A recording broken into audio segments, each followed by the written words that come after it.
Hello everyone, welcome to guide line education. ഇന്ന് നമ്മൾ discuss ചെയ്യാൻ വേണ്ടി പോകുന്നത് B.Ed second semester environmental education എന്ന പേപ്പറിലെ ഫസ്റ്റ് ചാപ്റ്ററാണ്. ചാപ്റ്ററിൻ്റെ നെയിമും എൻവയോൺമെൻറ്റൽ എഡ്യൂക്കേഷൻ എന്ന് തന്നെയാണ്. ഈ ഒരു ചാപ്റ്ററിൻ്റെ കണ്ടൻറ് പാർട്ടിലോട്ട് നോക്കുമ്പോൾ മെയിൻലി 3 പാർട്ടുകളിലായിട്ടാണ് ഈ ഒരു ചാപ്റ്റർ മുന്നോട്ട് പോകുന്നത്. അതായത് ഈ ഒരു ചാപ്റ്ററിനെ നമുക്ക് 3ആയിട്ട് ഡിവൈഡ് ചെയ്യാം. ഫസ്റ്റ് പാർട്ടിൽ എൻവയോൺമെൻറ്റ് എന്താണെന്നും അതിൻ്റെ ഡെഫിനിഷൻ, മീനിങ്, ടൈപ്പ് ഒക്കെയാണ് വരുന്നത്. സെക്കൻഡ് പാർട്ടിൽ environmental awareness, environmental attitude, ecological intelligence, ecological sensitivity ഇങ്ങനെയുള്ള ടോപ്പിക്സുകളാണ് വരുന്നത്. തേർഡ് പാർട്ടിൽ definition and features of environmental education, it's goal, objectives, importance and scope. ഇങ്ങനെ 3 പാർട്ടുകളിലായിട്ടാണ് നമ്മുടെ ഈ ഒരു ചാപ്റ്റർ വരുന്നത്. വൺസ് അഗെയിൻ ഫസ്റ്റ് പാർട്ടിൽ നമുക്ക് പഠിക്കാനുള്ളത് എന്താണ് എൻവയോൺമെൻറ്റ് എന്നുള്ളതിനെ കുറിച്ചിട്ടാണ്. അതിൻ്റെ ഡെഫിനിഷനും ടൈപ്പിനെ കുറിച്ചിട്ടൊക്കെ നമ്മൾ ഡിസ്കസ് ചെയ്യും. സെക്കൻഡ് പാർട്ടിൽ അവെയർനെസ്, ആറ്റിറ്റ്യൂഡ്, ഇൻ്റലിജൻസ്, സെൻസിറ്റിവിറ്റി ഇത് തമ്മിലുള്ള ഡിഫറൻസ് എന്താണെന്നുള്ളതാണ് സെക്കൻഡ് പാർട്ടിൽ ഡിസ്കസ് ചെയ്യുന്നത്. തേർഡ് പാർട്ട് വരുന്നത് എൻവയോൺമെൻറ്റൽ എഡ്യൂക്കേഷൻ എന്താണ് എന്നുള്ളതാണ്. നോട്ട് ചെയ്യുക, ഫസ്റ്റ് പാർട്ടിൽ വന്നിട്ടുള്ളത് എന്താണ് എൻവയോൺമെൻറ്റ് എന്നുള്ളതാണ്. തേർഡ് പാർട്ടിൽ എൻവയോൺമെൻറ്റൽ എഡ്യൂക്കേഷൻ എന്ന് പറഞ്ഞാൽ എന്താണെന്നുള്ളതാണ് ഡിസ്കസ് ചെയ്യുന്നത്. അങ്ങനെ 3 മെയിൻ ടോപ്പിക്കുകളിലൂടെ ആയിട്ടാണ് ഈ ഒരു ചാപ്റ്റർ മുന്നോട്ട് പോകുന്നത്. അപ്പോൾ ചാപ്റ്ററിലോട്ട് പോകാം അല്ലേ. നമ്മുടെ ക്വസ്റ്റ്യൻ പേപ്പറിൽ എസ് എ ടൈപ്പ് ക്വസ്റ്റ്യൻസിന് വളരെയധികം ഇമ്പോർട്ടൻസ് ഉണ്ട്. സിസ്റ്റമാറ്റിക് ആയിട്ടുള്ള രീതിക്ക് നമ്മൾ S A type questions attend ചെയ്യുമ്പം അതിന് പ്രോപ്പറായിട്ടുള്ള ഒരു ഇൻട്രൊഡക്ഷൻ ഉണ്ടായിരിക്കും, കണ്ടൻറ് പാർട്ട് ഉണ്ടായിരിക്കും, കൺക്ലൂഷൻ പാർട്ട് ഉണ്ടായിരിക്കും അല്ലേ. അപ്പോൾ ഈ ഒരു ചാപ്റ്ററിൽ നിങ്ങൾക്ക് വരുന്ന എസ് എ ടൈപ്പ് ക്വസ്റ്റ്യൻസിന് വേണമെങ്കിൽ ഈ ഒരു പാറ്റേണിൽ ഇൻട്രൊഡക്ഷൻ കൊടുക്കാവുന്നതാണ് കേട്ടോ. All living things interact with matter and energy. These interactions create ecological balance. This balance is important for A healthy planet. ജീവനുള്ള എല്ലാ വസ്തുക്കളും മാറ്ററായിട്ട് ഇൻട്രാക്ട് ചെയ്യുന്നുണ്ട്. ഇങ്ങനെയുള്ള ഇൻട്രാക്ഷൻസ് ത്രൂ ആണ് നമ്മൾ എക്കോളജിക്കൽ ബാലൻസ് ക്രിയേറ്റ് ചെയ്യുന്നത്. ഈ ഒരു എക്കോളജിക്കൽ ബാലൻസ് നമ്മുടെ ഹെൽത്തി ആയിട്ടുള്ള ഒരു പ്ലാനറ്റിന് വളരെയധികം ഇമ്പോർട്ടൻ്റ് ആയിട്ടുള്ളൊരു ഫാക്ടറാണ്. ബട്ട് ഈ നമ്മുടെ മനുഷ്യൻ്റെ ഓവറായിട്ടുള്ള ആക്ടിവിറ്റീസ് ത്രൂ ഈ ഒരു എക്കോളജിക്കൽ ബാലൻസിന് ഡിസ്റ്റർബൻസ് ഉണ്ടാകുന്നുണ്ട്. മെയിൻലി എൻവയോൺമെൻറ്റൽ പൊല്യൂഷൻ, അതുപോലെ തന്നെ നാച്ചുറൽ റിസോഴ്സസ് എന്ന് പറഞ്ഞാൽ ഒരുപാട് വർഷങ്ങളെടുത്ത് ഫോം ചെയ്യുന്ന ഒരു റിസോഴ്സസ് ആണല്ലേ. നാച്ചുറലി ഫോം ചെയ്യുന്ന റിസോഴ്സസ് ആണ് നാച്ചുറൽ റിസോഴ്സസ്. അത് ഓവറായിട്ട് എക്സ്പ്ലോയിറ്റ് ചെയ്യുമ്പോൾ എന്ത് സംഭവിക്കും, അല്ലെങ്കിൽ ഓവറായിട്ട് യൂസ് ചെയ്യുമ്പോൾ എന്ത് സംഭവിക്കും, അത് തീർന്നു പോകൂലേ. അതുപോലെ തന്നെ നാച്ചുറൽ റിസോഴ്സസിൻ്റെ ഓവർ യൂസ്, അതുപോലെ എൻവയോൺമെൻറ്റൽ പൊല്യൂഷൻ, അങ്ങനെയുള്ള ഒരുപാട് ആക്ടിവിറ്റീസ് ത്രൂ എന്ത് ചെയ്യുന്നുണ്ട്, ഈ ഒരു എക്കോളജിക്കൽ ബാലൻസ് ഡിസ്റ്റർബ് ചെയ്യുന്നുണ്ട്. ഓക്കെ, അതുകൊണ്ട് തന്നെയാണ് നമ്മുടെ എൻവയോൺമെൻറ്റൽ എഡ്യൂക്കേഷൻ നമുക്ക് വളരെയധികം ഇമ്പോർട്ടൻ്റ് ആയിട്ടുള്ള ഒരു ഫോക്കൽ ഏരിയ ആണെന്ന് പറയാൻ കാരണം. എന്തുകൊണ്ടാണ്? ഇങ്ങനെയുള്ള ഓവർ എക്സ്പ്ലോയിറ്റേഷനൊക്കെ നമുക്ക് അവോയ്ഡ് ചെയ്യണമെങ്കിൽ അതിനെക്കുറിച്ച് പ്രോപ്പറായിട്ടുള്ള ഒരു അവെയർനെസ് നമ്മുടെ ജനങ്ങൾക്ക് ഉണ്ടായിരിക്കണം അല്ലേ. അതായത് പ്രോപ്പറായിട്ടുള്ള ഒരു അവെയർനെസ് ക്രിയേറ്റ് ചെയ്യാനും നേച്ചറിനെ കുറിച്ച് കൂടുതൽ അറിയാനൊക്കെ വേണ്ടിയിട്ടാണ് നമ്മൾ എൻവയോൺമെൻറ്റൽ എഡ്യൂക്കേഷൻ പ്രൊമോട്ട് ചെയ്യുന്നത്. ഓക്കെ, അപ്പോൾ ആസ് എ B.Ed സ്റ്റുഡൻസ് നമ്മൾ എന്തിനു വേണ്ടിയിട്ട് എൻവയോൺമെൻറ്റൽ എഡ്യൂക്കേഷൻ എന്ന് പറഞ്ഞ ഈ ഒരു പേപ്പർ പഠിക്കുന്നത്? നമുക്ക് മുന്നിലുള്ള കുട്ടികളാണല്ലേ നെക്സ്റ്റ് ഫ്യൂച്ചർ ജനറേഷനായിട്ട് വരാൻ പോകുന്നത്. അപ്പോൾ അവർക്ക് പ്രോപ്പറായിട്ടുള്ള ഒരു അവെയർനെസ് ക്രിയേറ്റ് ചെയ്ത് കൊടുക്കുക, അവർക്ക് പ്രോപ്പറായിട്ടുള്ളൊരു അണ്ടർസ്റ്റാൻഡിങ് ഉണ്ടാക്കി കൊടുക്കുക. അതൊക്കെയാണ് ഈ ഒരു പേപ്പർ നമ്മൾ പഠിക്കുന്നതിൻ്റെ ഉദ്ദേശം അല്ലേ. അവർക്ക് പറഞ്ഞു കൊടുക്കണമെങ്കിൽ ആസ് എ ടീച്ചർ നമുക്ക് ആദ്യം അറിയണം അല്ലേ. അപ്പോൾ ആസ് എ സ്റ്റുഡൻറ്റ് ടീച്ചർ നമ്മൾ പ്രോപ്പറായിട്ടുള്ളൊരു ഐഡിയ ക്രിയേറ്റ് ചെയ്തെടുക്കാൻ വേണ്ടിയിട്ടാണ് എൻവയോൺമെൻറ്റൽ എഡ്യൂക്കേഷൻ എന്ന് പറഞ്ഞ ഈ ഒരു പേപ്പർ നമ്മൾ പഠിക്കുന്നത്. Meaning of environment. Dictionary meaning നോക്കുകയാണെങ്കിൽ സറൗണ്ടിങ്സ് ഓർ എക്സ്റ്റേണൽ കണ്ടീഷൻ എന്നൊക്കെയാണ് വരുന്നത്. ഫോർ എക്സാമ്പിൾ, ഞാൻ എന്നെയാണ് കൺസിഡർ ചെയ്യുന്നതെന്ന് വിചാരിക്കുക. എന്താ എൻ്റെ എൻവയോൺമെൻറ്റ് അല്ലെങ്കിൽ എൻ്റെ സറൗണ്ടിങ്സ് എന്ന് പറഞ്ഞാൽ ഞാൻ ഒഴികെയുള്ള എന്നെ എഫക്റ്റ് ചെയ്യുന്ന എല്ലാ പാർട്ടുകളും എന്താണ്, എൻ്റെ സറൗണ്ടിങ്സ് ആണ് അല്ലേ. അപ്പം ഞാനൊരു പ്ലാന്റിനെയാണ് കൺസിഡർ ചെയ്യുന്നതെന്നുണ്ടെങ്കിൽ ആ ഒരു പ്ലാന്റ് ഒഴികെയുള്ള ആ പ്ലാന്റിനെ അഫക്റ്റ് ചെയ്യുന്ന അതിൻ്റെ ചുറ്റുപാടുകൾ, അതിൻ്റെ സറൗണ്ടിങ്സിനെയൊക്കെ നമുക്ക് എന്താണെന്ന് പറയാം, ആ ഒരു പ്ലാന്റിനെ കൺസിഡർ ചെയ്യുമ്പോൾ അതിൻ്റെ എൻവയോൺമെൻറ്റ് ആണെന്ന് പറയാം അല്ലേ. അപ്പോൾ ഡിക്ഷണറി മീനിങ്ങിൽ surroundings or external condition influencing development or growth of people, animals or plants, living or working condition. Environment refers to some total of conditions which surround a man at a given point in space and time. അപ്പോൾ meaning ഇത്രയാണ് വരുന്നത്. ഇനി നമുക്ക് normally നമ്മൾ പറയാറുണ്ട് environment എന്ന് പറഞ്ഞിട്ടുള്ള ആ ഒരു ടേമിനെ നമ്മൾ എക്സ്പ്ലെയിൻ ചെയ്യുമ്പോൾ, അതിൻ്റെ മീനിങ്ങിനെ നമ്മൾ എക്സ്പ്ലെയിൻ ചെയ്യുമ്പോൾ അത് 3 ക്വസ്റ്റ്യൻസിൻ്റെ ആൻസർ ആയിട്ടാണ് വരുന്നത് എന്നുള്ളത്. എന്തൊക്കെയാണ് 3 ക്വസ്റ്റ്യൻസ് വരുന്നത്? What is surrounded, by what surrounded, where surrounded. ഈ 3 ക്വസ്റ്റ്യൻസിൻ്റെ ആൻസർ നമ്മൾ ഫൈൻഡ് ഔട്ട് ചെയ്യുമ്പോൾ നമുക്ക് എന്താണ് എൻവയോൺമെൻറ്റ് എന്നുള്ളതിന് പ്രോപ്പറായിട്ടുള്ള ഒരു ആൻസർ കിട്ടും. ഓക്കെ, ഇനി ഡെഫിനിഷൻ ഓഫ് എൻവയോൺമെൻറ്റിലോട്ട് പോകാം അല്ലേ. ഡെഫിനിഷൻസ് നിങ്ങളുടെ ടെക്സ്റ്റ് ബുക്കിൽ ഒരുപാട് പേര് പറഞ്ഞിട്ടുള്ള ഡെഫിനിഷൻ ഉണ്ടായിരിക്കും.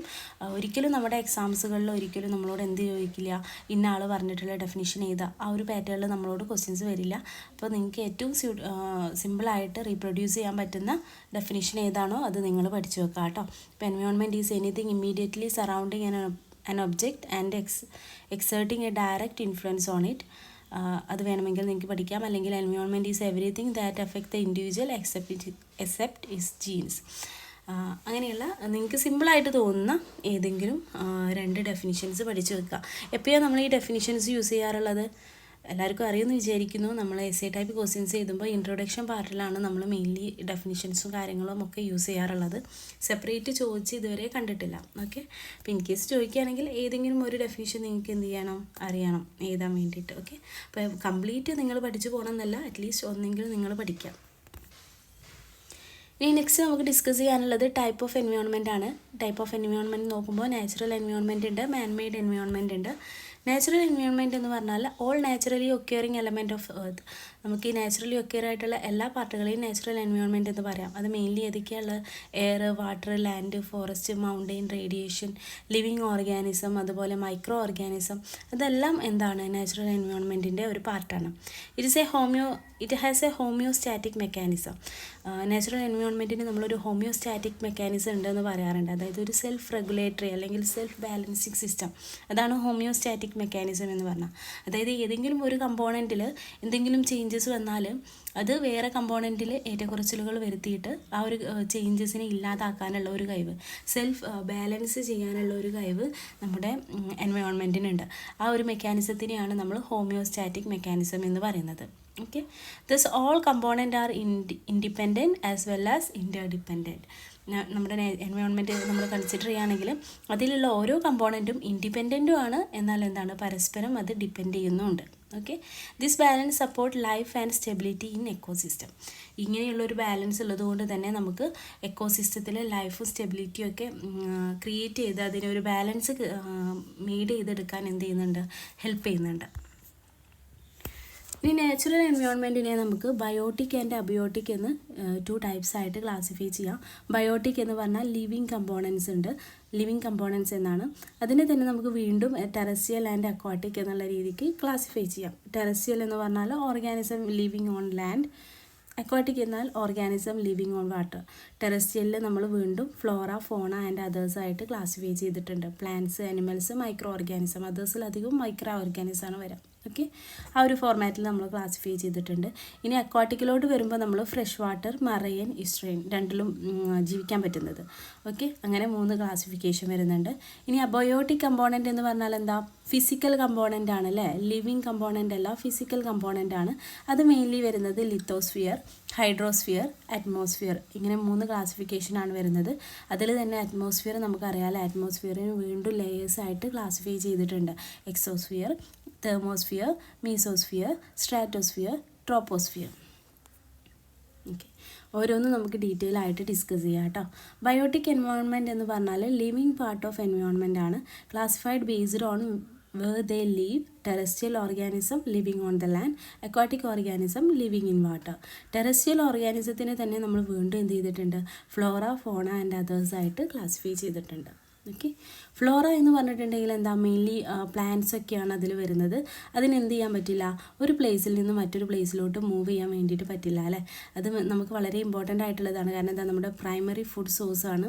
അതുപോലെ എന്താ, ഓക്സിജൻസ്, അതുപോലെ ഷെൽട്ടർ, ഫുഡ്, അതിനൊക്കെ നമുക്ക് എസെൻഷ്യൽ പാർട്ടായിട്ട് വരുന്നത് ഫ്ലോറ കാറ്റഗറിയിൽ വരുന്ന സ്പീഷീസാണ് അല്ലേ.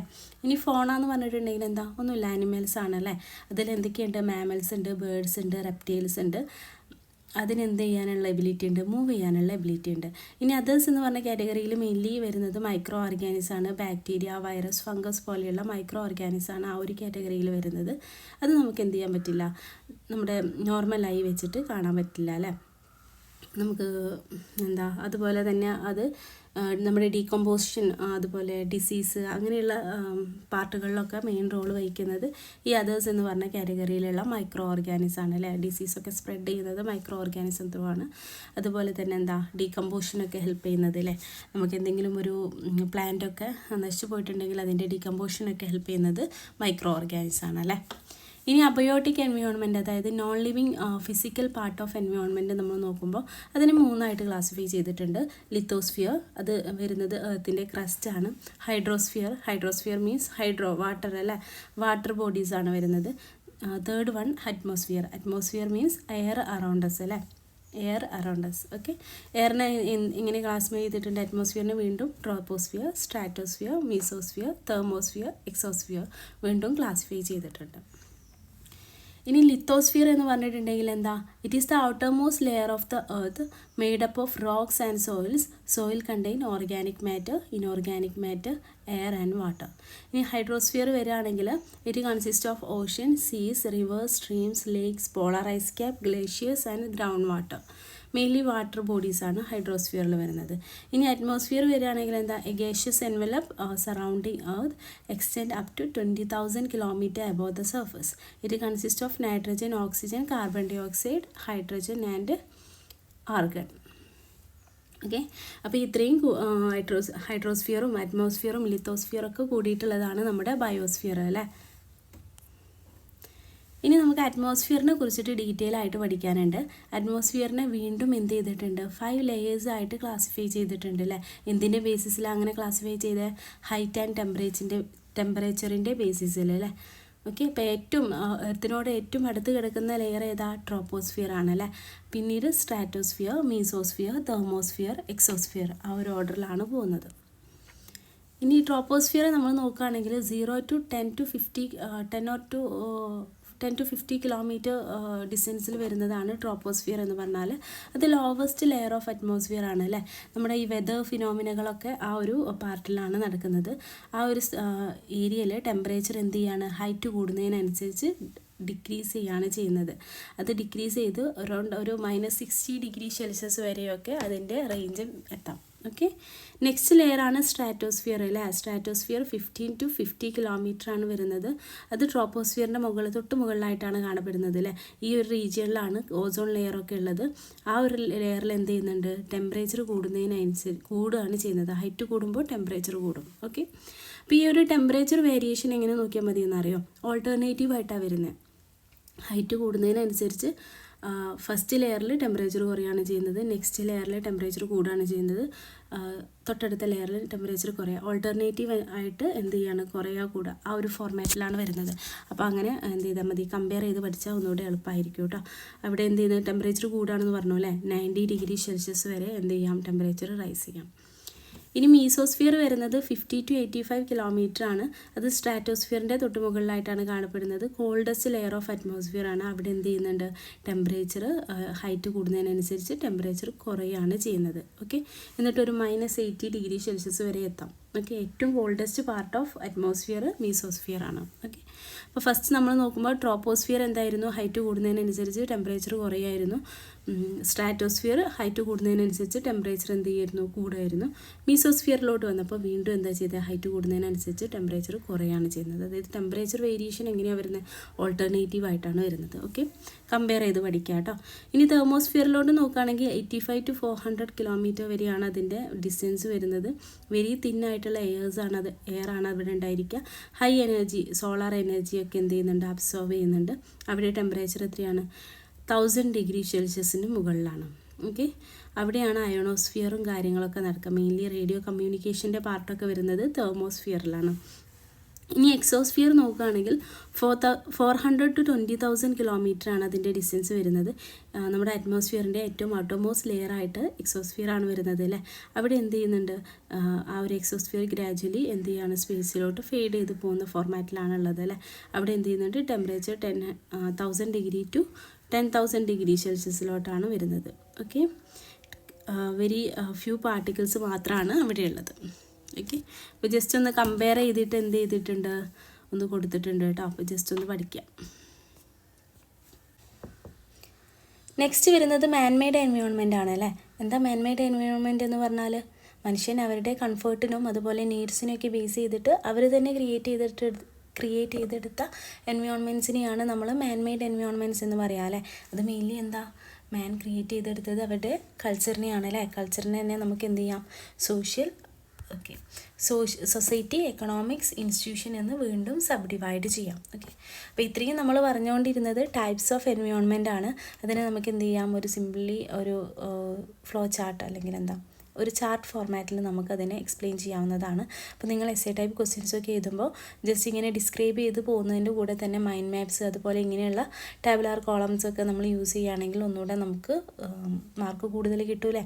അപ്പോൾ ഇതൊക്കെ എന്ത് ചെയ്യുക, ഇൻക്ലൂഡ് ചെയ്യുക. ജസ്റ്റ് എക്സ്പ്ലെയിൻ ചെയ്യുന്നതിൻ്റെ മുമ്പായിട്ട് ഈ ഒരു ഡയഗ്രം നിങ്ങൾ വരച്ച് വെക്കുക. അതിനുശേഷം നിങ്ങൾ എക്സ്പ്ലനേഷൻ കൊടുക്കുക. അപ്പോൾ ഈ ഒരു ഡയഗ്രം കാണുമ്പോൾ തന്നെ നിങ്ങൾക്ക് എല്ലാ കാര്യങ്ങളും പ്രോപ്പറായിട്ട് അറിയാമെന്നുള്ള ആ ഒരു വാല്യൂ ചെയ്യുന്ന ആളുകൾക്കും എന്തായിരിക്കും ഒന്നുകൂടെ ഈസി ആയിട്ട് സ്കോറിങ് പ്രൊസീജിയേഴ്സിനൊക്കെ ഒന്നുകൂടെ ഈസി ആയിരിക്കും കേട്ടോ. നെക്സ്റ്റ് നമ്മൾ ഡിസ്കസ് ചെയ്യാൻ വേണ്ടി പോകുന്നത് എൻവയോൺമെൻറ്റൽ അവെയർനെസ്സിനെ കുറിച്ചിട്ടാണ്. അവെയർനെസ്, എഡ്യൂക്കേഷൻ എന്നൊക്കെ നമ്മൾ കേൾക്കുമ്പോൾ നമുക്ക് ഓൾമോസ്റ്റ് സിമിലറായിട്ട് തോന്നുമെങ്കിലും ഈ രണ്ട് വേർഡ്സും തമ്മിൽ നല്ല ഡിഫറൻസ് ഉണ്ട്. ഓക്കെ, അവെയർനെസ് എന്ന് പറഞ്ഞാൽ അപ്പോൾ എൻവയോൺമെൻറ്റിൻ്റെ കേസിൽ നോക്കുകയാണെങ്കിൽ എൻവയോൺമെൻറ്റിനെ കുറിച്ച് അല്ലെങ്കിൽ എൻവയോൺമെൻറ്റിൻ്റെ പ്രോബ്ലംസിനെ കുറിച്ചിട്ട് നമുക്ക് അറിയുന്നതിനെയാണ്, നോളജിനെയാണ് നമ്മൾ എന്ത് പറയുക, നോയിങ് എന്നുള്ള ആ ഒരു ആക്ഷനെയാണ് നമ്മൾ എന്ത് പറയുക, അവെയർനെസ് എന്ന് പറയുക. ബട്ട് എഡ്യൂക്കേഷൻ എന്ന് പറഞ്ഞാൽ നമ്മൾ എന്തിനെങ്കിലും കുറിച്ചിട്ട് അറിഞ്ഞു, അതിന് ആവശ്യമായിട്ടുള്ള കാര്യങ്ങൾ നമ്മൾ ചെയ്തു. അതായത് നോയിങ് പ്ലസ് ആക്ഷനാണ് എഡ്യൂക്കേഷൻ. ക്ലിയർ ആയെന്ന് വിചാരിക്കുന്നു. അവെയർനെസ് എന്ന് പറഞ്ഞാൽ സിംപ്ലി നോയിങ് ആണ്. Education means knowing plus action. Okay, അപ്പോൾ എഡ്യൂക്കേഷനിൽ എന്തൊക്കെ ഉണ്ടായിരിക്കും, involve skills, attitude and action for improvement. ഇനി സോഴ്സ് ഓഫ് അവെയർനെസ് നോക്കുകയാണെങ്കിൽ ആസ് എ സ്റ്റുഡൻറ്റ് ടീച്ചർ നമുക്ക് എവിടെ നിന്നൊക്കെയാണ് എൻവയോൺമെൻറ്റൽ അവെയർനെസ് കിട്ടുക, ഡിഫറെൻറ്റ് സബ്ജക്റ്റ് ത്രൂ കിട്ടും അല്ലേ. Physical science, biological science, geography, agriculture അങ്ങനെയുള്ള സബ്ജക്റ്റുകളിൽ നിന്നുമാണ് നമുക്ക് മെയിനായിട്ട് അവെയർനെസ് കിട്ടുന്നത്. ഓക്കെ, പക്ഷേ ഇങ്ങനെയൊക്കെ അവെയർനെസ് കിട്ടുന്നുണ്ടെങ്കിൽ കൂടെ അതിന് കുറച്ച് ലിമിറ്റേഷൻസ് കൂടെ ഉണ്ട് അല്ലേ. എന്താ, അവെയർനെസ് മാത്രം ഉണ്ടായതുകൊണ്ട് വല്ല കാര്യമുണ്ടോ, ഇല്ല അല്ലേ. അവെയർനെസ്സിൻ്റെ കൂടെ തന്നെ എന്തുകൂടെ വേണം, സ്കിൽസും അതുപോലെ ആക്ഷനും കൂടെ വേണം അല്ലേ. It does not build the skills or mindset needed to protect or improve the environment. അപ്പോൾ അതാണ് അവെയർനെസ്സിൻ്റെ ലിമിറ്റേഷനായിട്ട് വരുന്നത്. ഇനി ഡെഫിനിഷൻ ഓഫ് എൻവയോൺമെൻറ്റൽ അവെയർനെസ് നമ്മൾ നോക്കുകയാണെങ്കിൽ environmental awareness is the process of helping individuals and social groups to gain experience in their environment, understand environmental issues, develop concerns for environmental problem. ഇനി environmental സൊല്യൂഷനിൽ എന്താണ് environmental അവെയർനെസ്സിനുള്ള role എന്ന് വെച്ചാൽ, solution to environmental problem require awareness must be deeply rooted in education. It should start at all levels of learning. Awareness തനിച്ചിരിക്കുമ്പോൾ ഒന്നും ചെയ്യാൻ പറ്റില്ലെങ്കിൽ കൂടെ അവെയർനെസ് എന്ന് പറഞ്ഞിട്ടുള്ളത് എന്താണ്, എൻവയോൺമെൻറ്റൽ സൊല്യൂഷൻസിന് മെയിനായിട്ട് റോളുണ്ട് അല്ലേ. അങ്ങനെ ഒരു സൊല്യൂഷൻ വേണം എന്നുണ്ടെങ്കിൽ, അതെങ്കിൽ എൻവയോൺമെൻറ്റിനെ കുറിച്ചിട്ടുള്ള ഒരു എക്സ്പീരിയൻസ് ഗെയിൻ ചെയ്യണം എന്നുണ്ടെങ്കിൽ നമുക്ക് എന്താ ആവശ്യമുണ്ട്, എൻവയോൺമെൻറ്റൽ അവെയർനെസ് ആവശ്യമുണ്ട്. ഓക്കെ, ഇനി നെക്സ്റ്റ് നമ്മൾ ഡിസ്കസ് ചെയ്യാൻ വേണ്ടി പോകുന്നത് എന്താണ് എൻവയോൺമെൻറ്റൽ ആറ്റിറ്റ്യൂഡ് എന്നുള്ളതാണ്. A learn tendency or mind set towards environment can be positive or negative, reflect how person feels about protecting the environment using natural resources. Environmental attitude എന്ന് പറഞ്ഞിട്ടുണ്ടെങ്കിൽ ഒരാൾക്ക് എന്താണ് തോന്നുന്നത് എന്നുള്ളതാണ്. അപ്പോൾ എൻവയോൺമെൻറ്റിനെ കുറിച്ച് ഒരാൾക്ക് എന്താണ് തോന്നുന്നത്, അതായത് ആളുടെ പേഴ്സണൽ തോട്ടിനെ റിഫ്ലക്റ്റ് ചെയ്യുന്നതിനെയാണ് നമ്മൾ എന്ത് പറയുക, എൻവയോൺമെൻറ്റൽ ആറ്റിറ്റ്യൂഡ് എന്ന് പറയാം. ഓക്കെ, അപ്പോൾ എന്തുകൊണ്ടാണ് എൻവയോൺമെൻറ്റൽ ആറ്റിറ്റ്യൂഡ് ഇമ്പോർട്ടൻ്റ് ആവുന്നത്?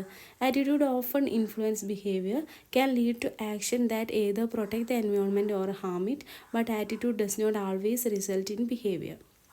ഇത്രയും കാര്യങ്ങളാണ് എൻവയോൺമെൻറ്റൽ ആറ്റിറ്റ്യൂഡിൻ്റെ ഇമ്പോർട്ടൻറ്റ് ഫീച്ചേഴ്സ് ആയിട്ട് വരുന്നതെന്നൊക്കെ പറയാം. ഓക്കെ, ആറ്റിറ്റ്യൂഡ് എന്ന് പറഞ്ഞിട്ടുണ്ടെങ്കിൽ ഒന്നുമില്ല, ഞാനിപ്പോൾ എന്ത് ചെയ്യാണ്, ഒരാൾ പ്ലാസ്റ്റിക് വലിച്ചെറിയുന്നത് കാണാണ്, അല്ലെങ്കിൽ പ്ലാസ്റ്റിക് എന്ത് ചെയ്യാണ്, കത്തിക്കുന്നത് കാണുകയാണെന്ന് വിചാരിക്കുക. അപ്പോൾ എനിക്ക് എന്താണ് അതിനോടുള്ള മൈൻഡ് സെറ്റ്, അതാണ് എന്ത് ചെയ്യുന്നത്, എൻവയോൺമെൻറ്റൽ ആറ്റിറ്റ്യൂഡ് വരുന്നത് അല്ലേ. അപ്പോൾ എനിക്ക് തോന്നുകയാണ് എന്തിനാണ് അത് കത്തിക്കുന്നത്, ക്യാൻസർ പോലെയുള്ള രോഗങ്ങൾക്ക് അത് കാരണമാകുന്നുണ്ടെന്ന് ഞാൻ എന്ത് ചെയ്തിട്ടുണ്ട്, എൻവയോൺമെൻറ്റൽ അവെയർനെസ് എനിക്ക് കിട്ടിയപ്പോൾ ഡിഫറെൻറ്റ് സബ്ജക്റ്റിലൂടെ എൻവയോൺമെൻറ്റൽ അവെയർനെസ് എനിക്ക് കിട്ടിയിട്ടുണ്ട് അല്ലേ. അപ്പോൾ അത് കേടാണെന്നുള്ളത് എനിക്ക് എന്ത് മനസ്സിലായി, അവെയർനെസ് കിട്ടിയപ്പോൾ മനസ്സിലായി. അപ്പോൾ അത് കേടാണ്, പിന്നെ എന്തിനാണ് കത്തിക്കുന്നത് എന്നുള്ള ഒരു ആറ്റിറ്റ്യൂഡ്, അങ്ങനെ ചെയ്യാൻ പാടില്ല എന്ന് എനിക്ക് അതിനോടുള്ള ഒരു ആറ്റിറ്റ്യൂഡ്. ഓക്കെ, അതെന്ത് ചെയ്യാണ്, എൻ്റെ പേഴ്സണാലിറ്റിയിൽ റിഫ്ലക്റ്റ് ചെയ്യാണ് അല്ലേ. ബട്ട് എല്ലാ കേസിലും എനിക്ക് അവയർനെസ് ഉണ്ടെങ്കിൽ കൂടെ ഈ ഒരു ആറ്റിറ്റ്യൂഡ് ഡെവലപ്പ് ചെയ്യണമെന്നുണ്ടോ? ഇല്ല അല്ലേ. ചിലവിൽ എന്താ അവർക്ക് അറിയായിരിക്കും, പക്ഷേ ആളെന്ത് ചെയ്യില്ല, അത് മൈൻഡ് ചെയ്യില്ല അല്ലേ. അപ്പോൾ ആറ്റിറ്റ്യൂഡ് എല്ലാ ടൈമിലും ബിഹേവിയറൽ ചേഞ്ചസ് വരുമെന്ന് നമുക്ക് എന്ത് ചെയ്യാൻ പറ്റില്ല, ഉറപ്പ് പറയാൻ വേണ്ടിയിട്ട് പറ്റില്ല. Environmental attitude focus on preservation and utilisation. Okay, അതായത് ഇങ്ങനെ ഒരു പോസിറ്റീവായിട്ടുള്ള എൻവയോൺമെൻറ്റൽ ആറ്റിറ്റ്യൂഡ് ക്രിയേറ്റ് ചെയ്തിട്ടുള്ള ആളുകളിൽ എന്തായിരിക്കും, ഒന്നല്ലെങ്കിൽ അവർ നോക്കുക എന്തായിരിക്കും, ഉള്ള നാച്ചുറൽ റിസോഴ്സുകളെ എന്ത് ചെയ്യാൻ, പ്രൊട്ടക്റ്റ് ചെയ്യാനായിരിക്കും. അല്ലെങ്കിൽ എന്താണ്, ഉള്ള റിസോഴ്സുകളെ വൈസായിട്ട് യൂസ് ചെയ്യാനും അവരെന്ത് ചെയ്യും, നോക്കും. ഓക്കെ, പ്രിസർവേഷനും യൂട്ടിലൈസേഷനും ഒക്കെ എന്ത് ചെയ്യും, ഇമ്പോർട്ടൻസ് കൊടുക്കും. ഫാക്ടേഴ്സ് ദാറ്റ് ഷേപ്പ് ആറ്റിറ്റ്യൂഡ് വരുമ്പോൾ കൊഗ്നിറ്റീവ്, അഫക്റ്റീവ്, കൊണേറ്റീവ് എലമെൻറ്റ്സ് ഉണ്ട്. അതുപോലെ age, gender, socio economic status, nation, urban rural residence, religion, politics, value, personality, experience, education and environmental knowledge. ഇത്രയും കാര്യങ്ങളൊക്കെ എന്ത് ചെയ്യുന്നുണ്ട്, ആറ്റിറ്റ്യൂഡ് ഷേപ്പ് ചെയ്യുന്നതിൽ ഷേപ്പ് ചെയ്യുന്നതിനെ അഫക്റ്റ് ചെയ്യുന്ന ഫാക്ടേഴ്സാണ് അല്ലേ. അതായത് ഏജിനനുസരിച്ച് നമുക്കുണ്ടാകുന്ന ആറ്റിറ്റ്യൂഡിൽ ഡിഫറൻസ് ഉണ്ടായിരിക്കാം. നമുക്കറിയുന്ന, അതായത് നമുക്ക് എന്തൊക്കെയാണ് എൻവയോൺമെൻറ്റൽ നോളജിൻ്റെ വേരിയേഷനിൽ എന്ത് ചെയ്യാം, ആറ്റിറ്റ്യൂഡിൽ ഡിഫറൻസ് ഉണ്ടായിരിക്കാം. ഓരോ പേഴ്സൺ ടു പേഴ്സൺ, ഓരോ റിലീജിയണൽ ബേസിസിലും നമ്മൾ നോക്കുകയാണെങ്കിൽ ആറ്റിറ്റ്യൂഡിൽ ഡിഫറൻസ് ഉണ്ടായിരിക്കാം അല്ലേ. അപ്പോൾ ഇതൊക്കെ എന്ത് ചെയ്യുന്നുണ്ട്, ആറ്റിറ്റ്യൂഡിനെ അഫക്റ്റ് ചെയ്യുന്ന ഫാക്ടേഴ്സാണെന്ന് നമുക്ക് പറയാം. Environmental education aim to improve environmental attitude. Theories that explain environmental attitude behaviour relation, theory of planned behaviour, value, belief, നോം തിയറി. ഓക്കെ, അതായത് എൻവയോൺമെൻറ്റൽ എഡ്യൂക്കേഷൻ നമ്മൾ നോക്കുകയാണെങ്കിൽ മെയിൻലി എയിം ചെയ്യുന്നത് എന്താണ്, എൻവയോൺമെൻറ്റൽ ആറ്റിറ്റ്യൂഡ് ഇംപ്രൂവ് ചെയ്യുക എന്നുള്ളതാണ് എൻവയോൺമെൻറ്റൽ എഡ്യൂക്കേഷൻ്റെ മെയിൻ എയിം. ഓക്കെ, അപ്പോൾ ഈ എൻവയോൺമെൻറ്റൽ ആറ്റിറ്റ്യൂഡ് ബിഹേവിയർ റിലേഷൻ, അതായത് എൻവയോൺമെൻറ്റൽ ആറ്റിറ്റ്യൂഡും അത് ബിഹേവിയറൽ ചേഞ്ചസിന് കാരണമാകുന്നുണ്ട് എന്നുള്ള ആ ഒരു തിയറീസിനെ എക്സ്പ്ലെയിൻ ചെയ്യുന്നത് mainly theory of planned behaviour and value, belief, നോം തിയറി. ഈ 2 തിയറീസിലൂടെയാണ് അത് എക്സ്പ്ലെയിൻ ചെയ്യുന്നത്.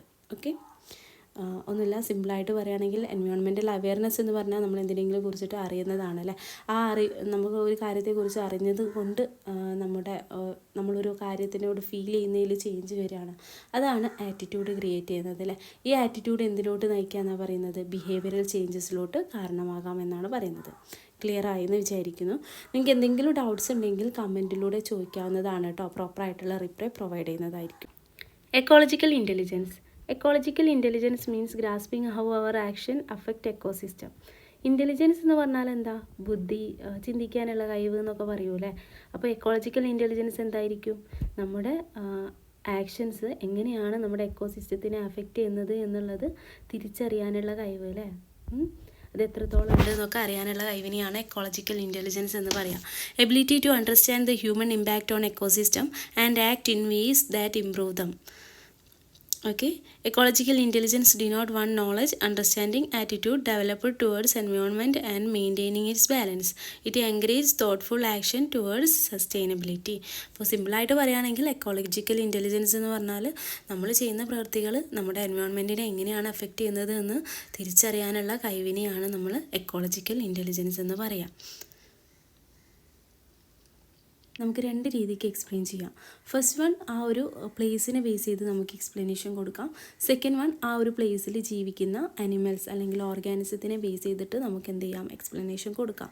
ആ ഒരു പ്ലേസിൽ ജീവിക്കുന്ന ഓർഗാനിസത്തിനെ ബേസ് ചെയ്ത് പറയുമ്പോൾ ecological sensitivity means how well a person or animals can notice changes in their surroundings. അതായത് ഒരു ഓർഗാനിസത്തിന് അല്ലെങ്കിൽ ഒരു പേഴ്സണിന് അവരുടെ സറൗണ്ടിങ്സിൽ, അവരുടെ ചുറ്റുപാടിൽ നടക്കുന്ന ചേഞ്ചസ് എത്രത്തോളം മനസ്സിലാക്കാൻ പറ്റുന്നുണ്ട്. ഓക്കെ, അങ്ങനെ മനസ്സിലാക്കി കഴിഞ്ഞാൽ എന്താ സംഭവിക്കുക, അടുത്തതായിട്ട് ആ ഒരു ചേഞ്ചസ്, ഇപ്പോൾ ഓർഗാനിസമാണ് അല്ലെങ്കിൽ ഒരു അനിമലാണെന്ന് വിചാരിക്കുക, ആ ഒരു ചേഞ്ചിനെ അഡ്ജസ്റ്റ് ചെയ്തുകൊണ്ട് അവിടെ സർവൈവ് ചെയ്യാൻ വേണ്ടിയിട്ട് അവർ ശ്രമിക്കും അല്ലേ. ഓക്കെ, അപ്പോൾ അതിനെയാണ് നമ്മൾ എക്കോളജിക്കൽ സെൻസിറ്റിവിറ്റി എന്ന് പറയാം. ഓക്കെ, എന്തുകൊണ്ടാണ് എക്കോളജിക്കൽ സെൻസിറ്റിവിറ്റി വളരെ ഇമ്പോർട്ടൻ്റ് ആണെന്ന് പറയുന്നത്? It help to adapt changing environmental condition. It helps the organism to adapt to changing environmental condition and make better survival decision and crucial for maintaining ecological balance and health. ഇനി second one ആയിട്ട് വരുന്നത് ecological സെൻസിറ്റിവിറ്റിയെ നമുക്ക് ആ ഒരു പ്ലേസിനെ base ചെയ്തുകൊണ്ട് പറയാം അല്ലേ. ആ പ്ലേസിനെ ബേസ് ചെയ്തുകൊണ്ട് പറയുമ്പോൾ എങ്ങനെയായിരിക്കും എക്കോളജിക്കൽ സെൻസിറ്റിവിറ്റി സെൻസിറ്റിവിറ്റി വരിക? Ecological sensitivity means how easily nature can be hurt or changed. Okay, ചില പ്ലേസുകൾ എന്ന് പറഞ്ഞാൽ വളരെ വീക്കായിട്ടുള്ള പ്ലേസുകളായിരിക്കും അല്ലേ. അവിടെ ചെറിയ എന്തെങ്കിലും പൊല്യൂഷനോ അല്ലെങ്കിൽ ചെറിയൊരു ബിൽഡിങ് അല്ലെങ്കിൽ എന്തെങ്കിലും ചെറിയൊരു കൺസ്ട്രക്ഷനൊക്കെ വന്നു കഴിഞ്ഞിട്ടുണ്ടെങ്കിൽ തന്നെ, അതായത് അവിടെ ആ ഒരു സറൗണ്ടിങ്സിൽ ചെറിയ ചേഞ്ചസ് വരുമ്പോൾ തന്നെ ആ ഒരു എൻ്റയർ എക്കോളജിക്കൽ സിസ്റ്റം തന്നെ നശിച്ചു പോകുന്ന രീതിക്ക് ആവാറുണ്ട് അല്ലേ. അങ്ങനെയുള്ള സ്ഥലത്ത് എന്ത് ചെയ്യാം, നമ്മൾ അത് വളരെ സെൻസിറ്റീവ് ആയിട്ടുള്ള ഏരിയാസ് ആണെന്ന് പറയാറുണ്ട്. ആ ഒരു ലെവലിൽ നമുക്ക് എന്ത് ചെയ്യാം, എക്കോളജിക്കൽ സെൻസിറ്റിവിറ്റിയെ ആ ഒരു പ്ലേസിൻ്റെ ബേസിലും നമുക്ക് എക്സ്പ്ലെയിൻ ചെയ്യാവുന്നതാണ്. People have different levels of ecological sensitivity. Some are more affected by their surroundings while others are less affected. This trait is not just seen in human but also animal like fish, birds, mice and monkeys. These differences are believed to have biological reason. Ecological sensitivity is linked to different ideas like how stress, environment and personal trait affect us. Being ecologically sensitive help us to understand our effect on nature and make better choices to protect the planet. ഇനി എന്തൊക്കെയാണ് variation among individuals? എല്ലാവർക്കും ഒരേ levels of ecological sensitivity ആണോ ഉള്ളത്? അല്ല അല്ലേ. ചില അനിമൽസിന് എന്തായിരിക്കും, കൂടുതൽ സെൻസിറ്റീവ് ആയിരിക്കും, ചിലവർ സെൻസിറ്റിവിറ്റി കുറവായിരിക്കും അല്ലേ. Ecological sensitivity is a natural ability to allow living beings to sense, understand and respond to their surroundings, and it varies among individual and species. Ecological sensitivity is seen in pumpkin seed fish, zebra fringes. ഈ ഒരു session wind up ചെയ്യാണ്. Part 2 ഉടൻ തന്നെ upload ചെയ്യുന്നതായിരിക്കും. നിങ്ങൾക്ക് നമ്മുടെ class ഇഷ്ടമാകുന്നുണ്ടെന്ന് വിചാരിക്കുന്നു. നിങ്ങളുടെ സജഷൻസും കമൻസും ഒക്കെ കമൻറ്റ് ബോക്സ് ത്രൂ അറിയിക്കുക. നിങ്ങൾക്ക് എന്തെങ്കിലും ഡൗട്ട്സ് ഉണ്ടെങ്കിൽ കമൻറ്റിലൂടെ ചോദിക്കുക കേട്ടോ. പ്രോപ്പറായിട്ട് റിപ്ലൈ തരുന്നതായിരിക്കും. നിങ്ങൾക്ക് നമ്മുടെ ക്ലാസ് ഇഷ്ടമാകുന്നുണ്ടെങ്കിൽ നിങ്ങളുടെ ഫ്രണ്ട്സിലോട്ടൊക്കെ ഷെയർ ചെയ്ത് സപ്പോർട്ട് ചെയ്യുക, സബ്സ്ക്രൈബ് ചെയ്യുക, ലൈക്ക് ചെയ്യുക. നിങ്ങളുടെ അഭിപ്രായങ്ങൾ പോസിറ്റീവ് ആകട്ടെ നെഗറ്റീവ് ആകട്ടെ കമൻറ്റ് ബോക്സ് ത്രൂ അറിയിക്കുക. Thank you.